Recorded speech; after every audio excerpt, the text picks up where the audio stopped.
Kinben Book 1, Chapter 18. Tila napagod ang mga players ng CLCC nang bumalik ang mga ito sa bench nila.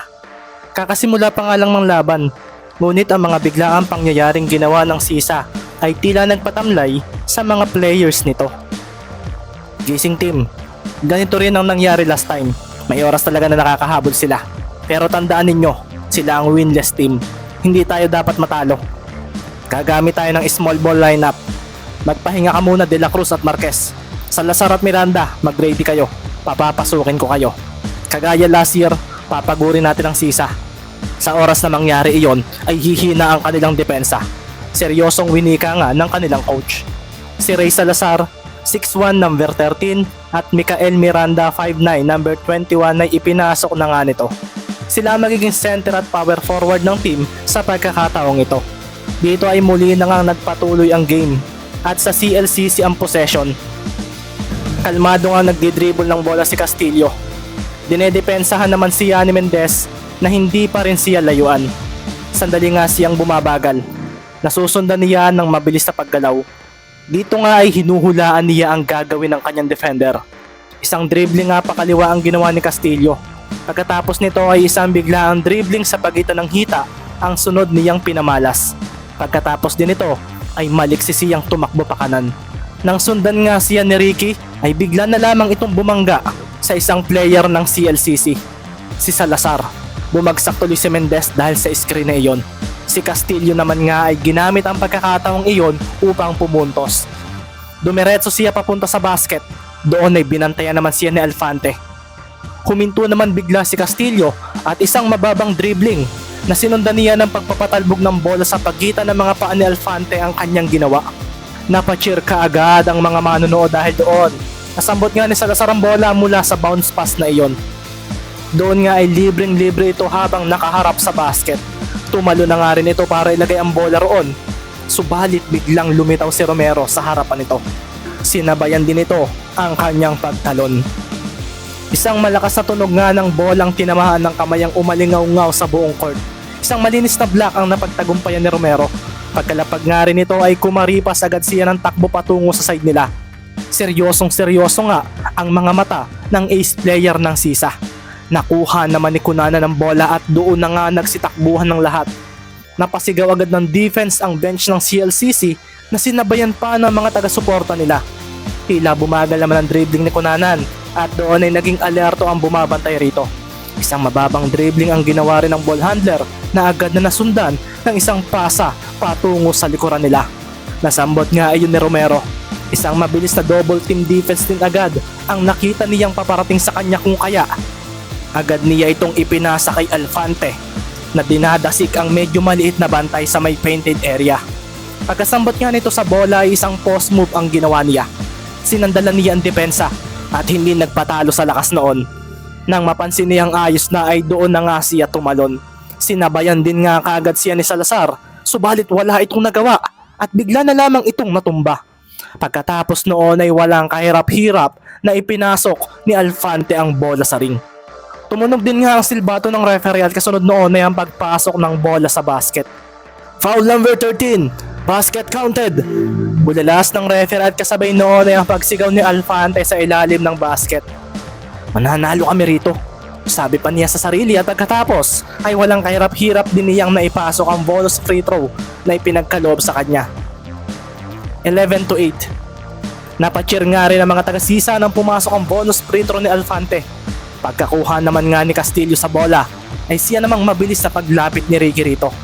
Malumanay lang ang naging dribbling ni Castillo. Napapansin nga rin niya ang hingal sa dibdib ng kanyang defender. Doon ay napangisi siya at biglang humakbang siya pauna habang dala ang bola. Sinabayan naman siya ni Ricky pero biglang huminto si Castillo na tinigilan din nga ng defender nito. Muli ngang binilisan ng star player ng CLCC ang pagdribble. Dumadaan na ito sa pagitan ng kanyang mga binti. Sinasamahan din nga niya ito ng maliliksing paggalaw. Halos magkanda-ikot na nga si Ricky sa sobrang likot ng kanyang binabantayan. Pagkatapos ay isang pagtakbo palapit sa isang kakampi ang ginawa ni Castillo. Isang muling screen iyon. Bumangga na naman nga si Ricky doon at pagkatapos ay napalayo na ang binabantayan nitong si Castillo. Isang libreng 3-point shot kaagad ang pinakawalan ni Castillo.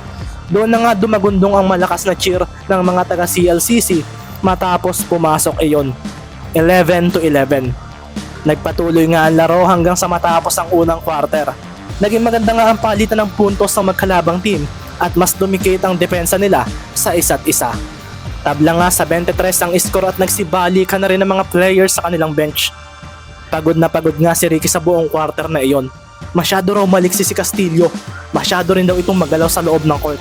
Nasasabayan pa naman ito ng binata pero kapag nagpatuloy iyon ay makakawala na ng tuluyan ng kanyang binabantayan dahil sa pagod na kanyang mararanasan. Napansin nga rin iyon ng mga kasamahan ni Ricky. Coach, pagpahingahin muna natin si Ricky.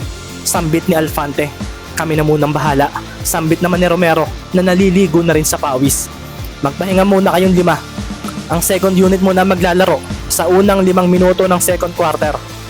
Wika naman ni Coach Eric na ikinagulat agad ni na Alfante. Pero coach, matatambakan nila tayo. Wika naman ni Romero na pinagmamasdan din ng mga kakampi niyang bench players. Kailangan ninyo magpahinga. Reserba ninyo ang lakas ninyo. Gumamit sila ng small ball lineup para pagurin kayo. Ganito rin ang ginawa nila last year. Lamang pa tayo sa huling mga minuto ng game noon pero naubusan kayo ng gas at natalo pa rin tayo. Doon na nga napatahimik sina Alfante. Bumalik nga sa alaala nila ang larong iyon. Akala nga ni Reynan ay panalo na sila pero hindi pa pala. Matapos ang ilang minutong pahinga ay nagsitayuan na nga sina Arnold Cortez, point guard, Raven Cruz, shooting guard, Troy Martinez, small forward, Ben Yusi, power forward at Rodel Salameda center mula sa bench ng Sisa. Kami na muna ang bahala. Nakangising sabi ni Raven Cruz na bilib sa sarili. Watch and learn. Dagdag naman ni Troy Martinez. Nagsimula ang second quarter at sa unang 2 minuto, ni isang puntos ay walang nagawa ang team ng Sisa. 23-33 ang naging score na naging dahilan upang mapatawag agad ng timeout ang Sisa dahil doon. Naghanda na nga rin muli sina Alfante dahil alam nilang ipapasok na sila pero Ricky, ipapasok kita. Tumayo na nga si Ricky nang marinig iyon. Kami coach, tanong ni Romero na akala ay maglalaro na. Magpahinga muna kayo. Pagkatapos ng 5 minuto ang sinabi ko, ipapasok ko rin kayo at gusto kong lamang tayo sa pagtatapos ng quarter na ito. Wika ni Coach Eric na mukhang si Mendez lang pala ang pababalikin sa loob ng court. Pero coach, matatambakan lalo tayo. Winika naman ni Alfante ngunit seryoso ang kanilang coach ng sandaling iyon. May tiwala ako kay Ricky at may tiwala rin ako sa mga players ko. Seryosong winika nga ni Coach Eric na naging dahilan upang bahagyang matigilan ng mga bench players nang marinig nila iyon. Ganon din nga si Ricky at wala na nga nagawa si na Alfante kundi ang mapaupo. Natapos nga ang timeout nila at pinalitan nga ni Ricky si Raven Cruz. Malakas pa rin ang cheer ng mga taga CLCC. Dinala naman nga ni Cortez ang bola at agad naman siyang dinepensahan ni Castillo. Hindi tuloy makatakas si Cortez mula sa kanyang bantay. Bantay sarado rin nga ang mga kasama niya ng oras na iyon at ganito raw ang nangyari kaya hindi sila makapuntos kanina pa. Napahiyaw naman ang mga fans ni Castillo nang biglang matapik na naman ito ang bola. Doon ay nagsitakbuhan din kagad ang mga kakampi nito papunta sa side nila. Subalit, napatahimik ang lahat ng isang hindi inaasahang player ng Sisa ang pumigil sa pagkuha ni Castillo ng bola. Isang mabilis na pasa rin ang agad na ginawa ni Ricky papunta sa center nilang si Salameda. Walang bantay ito at isang libreng 2 points ang naitala nito dahil doon. Napangisi naman si Castillo dahil sa nangyari. Kakapasok pa lang daw ni Mendez ngunit ginulat na naman siya nito. Wala pa man nga sa possession ng CLCC ang bola ay bantay sarado na kaagad siya sa depensa ni Ricky. Ang play ng CLCC ay puro kay Castillo. Tuwing makaka-steal sila ay mabilis na bumababa ang mga players nila at hindi makahabol ang mga kasama ko. Sabi nga ni Ricky sa sarili na inaalala ang mga nangyari sa unang mga minuto ng second quarter. Kung sa depensa at depensa raw ay may magagawa siya pero ang pagpuntos, nakasalalay pa rin daw ito sa 4 niyang mga kasama. Sa pagkakataong ito, kahit mapagod ako ay hindi kita titigilan hanggat hindi ko nakukuha ang bola mula sa iyo, Sander Castillo. Pagkasalo pa lang ni Castillo sa bola, ay siya ring paglampas kaagad nito sa depensa ni Mendez. Ngunit ang hindi nito napansin ay nagawa pa lang masundot ni Mendez ang bola sa pagdaan niya. Naglaho nga iyon mula sa kanyang mga kamay. Kagaya ng inaasahan, kinabol na naman ni Mendez ang bola kahit papalayo na ito. Nakababa na rin kaagad si Cortez sa side nila nang mangyari iyon. Siya nga rin ang sumambot sa bola.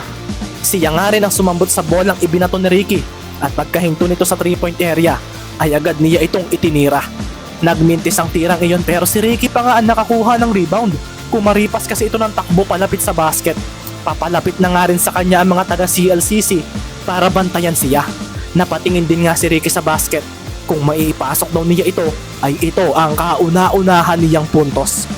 Doon na nga siya tumalon at napatalo na rin si Castillo na unang nakahabol sa kanya. Wala iyan, bulalas ni Castillo. Ngunit sa ibang direksyon tumungo ang bola dahil hindi iyon itinira ni Ricky. Isa nga iyong pasa. Nasambot naman ito ng player na may number 45 ang jersey. Nasa 3-point area nga ito at walang bantay. Pagkalapag din ni Ricky ay nilingon agad niya si Martinez. Hindi nga niya nakakalimutan ang tryout nila. Alam niyang isang 3-point shooter ito. Itinaas din nga ni Ricky ang kanyang kanang kamay at nakaangat ang tatlong daliri niya rito. May tiwala nga siya sa tira ni Martinez at napanghisi na nga lang ang kakampi niyang iyon. Doon ay pinakawalan na ni Martinez ang isang 3-point shot. Naalala nga rin niya si Ricky nang mag-tryout ito. Inaamin niyang isa siya sa mga players na pinagtawanan ito, ngunit sa tuwing nakikita niya ang sipag at tiyaga nitong maglaro, gusto kong manalo ang sisa, sabi niya sa sarili, at doon ay umarko na nga ang bola sa ere. Napatayo nga ang mga nasa bench na player ng sisa nang pumasok iyon. 28-33. Huwag mo akong pahangain, Mendez, wika naman ni Romero sa sarili. Ayaw umasa ni na Alfante at Romero sa game na ito, ngunit ang makita ang ginagawa ni Mendez ay talaga naman daw na nakakatuwa. Napasigaw pa nga ang bench ng sisa nang muling maagawan ni Mendez si Castillo. Pagod ka na rin, Castillo. Sambit naman ni Ricky sa isip na ipinasa agad kay Cortez ang bola upang ibaba ito sa side nila. Ang buong gym naman ng CLCC ay natahimik na lang dahil sa mga nangyayari. Hindi nga nila maisip kung ano ang nagaganap. Hindi raw naglalaro ang malalakas na players ng sisa pero tila tumatagilid pa rin daw ang tsansa ng team nila na manalo kapag nagpatuloy ito. Isa ba raw itong himala? Nilampasan nga ni Cortez ang bumabantay sa kanyang si Castillo. Iyon nga ay sa tulong ni Salameda na nagbigay ng screen. Pagkatapos din noon ay isang 2-point shot ang kanyang pinakawalan. Tiwalang-tiwala nga siya sa tirang iyon at pumasok din uli iyon. Isang 7-0 run ang ginawa ng sisa ng mga sandaling iyon. Isa pa, ang depensa rin ng mga players ng sisa na nasa loob ng laro ay nag-iba. Makikita nga rin na lahat ng mga kakampi ni Ricky ay nakatingin sa kanya habang nasa depensa sila. Nakikita nga nila lalo ang trabaho ng player na ito. Hindi man ito pumupuntos pero nakakatulong ito para unti-unting makahabol sila sa lamang ng kalaban. Mananalo tayo, mananalo kami, bulalas pa ng mga kakampi ni Ricky. Tumunog pa nga silbato ng referee at ang buzzer. Isang 24-second shot clock violation nga ang itinawag sa CLCC. Makikita na nga rin sa mga players ng CLCC ang pagod habang ang mga taga-sisa ay halatang hindi magpapatalo ng mga oras na iyon. Isang 3-point shot na naman nga ang pinakawalan ni Martinez at pumasok muli iyon.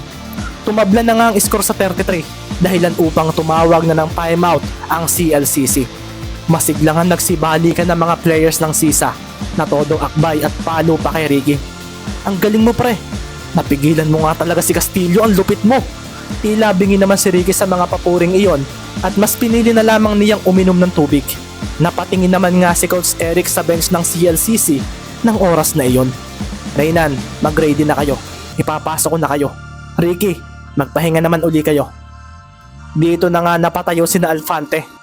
Si Cortez naman ay mananatili sa mga maglalaro. Makikita pa nga na tinapik ni Romero sa balikat si Ricky bago ito pumasok sa court. Ganoon din nga si Kunanan na kanina pa ang gustong maglaro uli. Kami naman, sambit ni na Kunanan. Doon na nga rin pumasok ang second unit ng CLCC dahil pinagpahinga muna ng mga ito ang kanilang ilang players. Isa nga ay yung malinaw na advantage para sa team ng Sisa. Sa pagpapatuloy pa nga lang ng game ay napahiyaw kaagad ng mga taga-Sisa nang maagaw agad ng mga ito ang possession mula sa kalaban. Isang 2-point shot nga rin ang ginawa ni Kunanan na mas nagpatahimik sa home court ng mga sandaling iyon. Humanda nga rin agad sa depensa ang mga players ng Sisa. Kitang-kita na nga ang kumpiyansa sa mga ito. Ramdam na ramdam nila ang kagustuhang manalo sa labang ito.